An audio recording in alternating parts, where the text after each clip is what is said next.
معرفش ازاي لحد دلوقتي بتروحي تشتري كيس الجبنه الموتزاريلا ب 160 جنيه وهو موجود عندك في التلاجة. اكسبلور ولايك وشير ويلا بينا يا نجوم الكوكب نشوف حكايه الجبنه الموتزاريلا اللي موجوده عندكم في. اول حاجه يا نجوم الكوكب هجيب كيلو جبنه قريش. دي انا جبت الكيلو ب 70 جنيه. بعد كده هجيب شاشه بيضه وانزل فيها بالجبنه. بعد كده هبتدي ان انا اعصر فيها زي ما انتم شايفين كده لحد ما تنزل كل الميه اللي فيها. بصوا صفت ميه قد ايه وده بقى شكلها بعد ما اتصفت. بعد كده هجيب حله وارفعها على النار وتكون نار هاديه جدا جدا جدا وهنزل بالجبنه ومعلقه صغيره مليانه من البيكنج صودا. بعد كده هبتدي ان انا اقلب فيها لحد ما اوريكم الشكل اللي هتشوفوه معايا دلوقتي. كل ما هنقلب كل ما هتلاقوا الجبنه بتسيح معاكم وهو ده المطلوب. اهم حاجه ما تعملش قعر من تحت.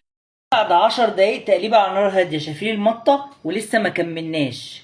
بقى هنعمل ايه؟ هنزل بمكعب من الزبده. اخر حاجه معلقه من النشا مع 4 معالق حليب كبار. هبتدي ان انا انزل بيهم كده برضو.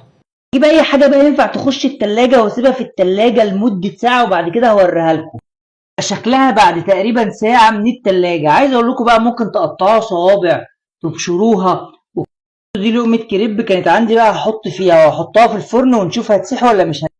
خش بقى معايا كده. بص بص بص بص بص بص بص بص شايفين المطه؟